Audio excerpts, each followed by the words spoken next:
Okay, so we live in a world that is just constantly buzzing, right? It feels like our attention is always being pulled in a million different directions by all this digital noise. But what if the fix, the real antidote, isn't some new app or a complicated tech detox, but something much, much older? We're going to dive into how some ancient monastic wisdom might actually be the key to helping us reclaim our focus.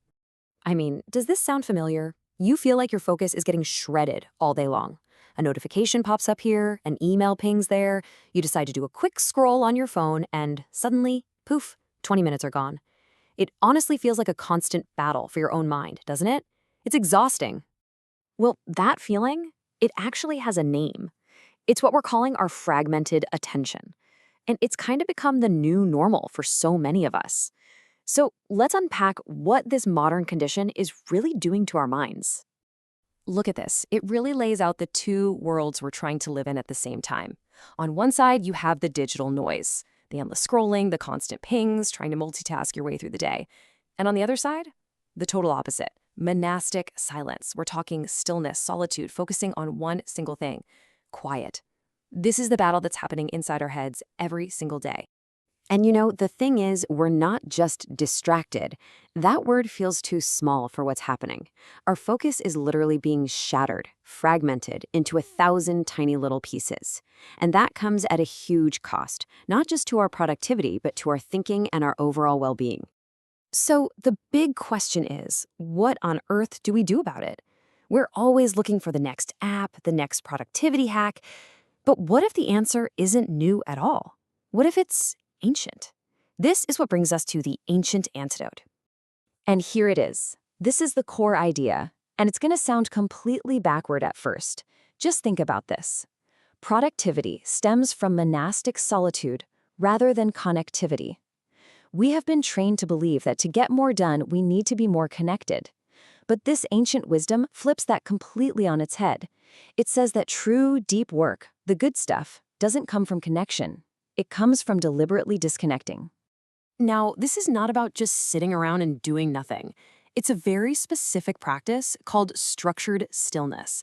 And the keywords here are really important: intentional, planned, and uninterrupted.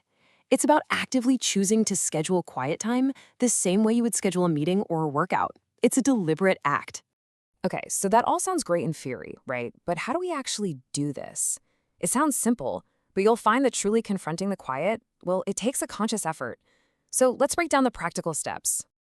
The whole practice really boils down to 3 simple steps. First, you have to strip away the digital inputs. All of them. Just turn them off. Second, adopt silence.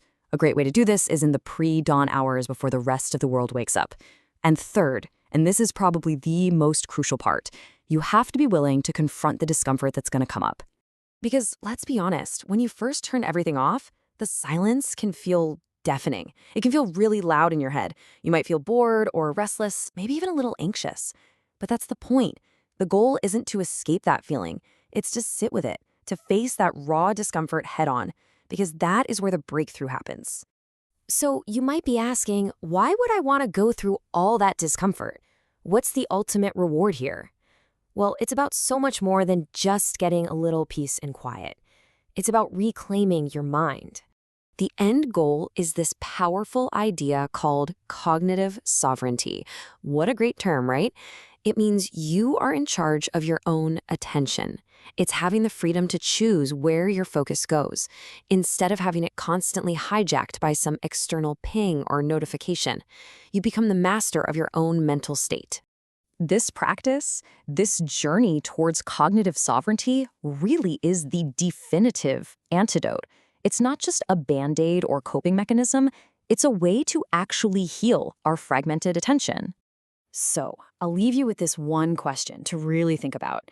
If you could reclaim just a little bit of that quiet, focused time, what could you create? What big problem could you solve? The potential that is locked inside that silence is absolutely worth discovering.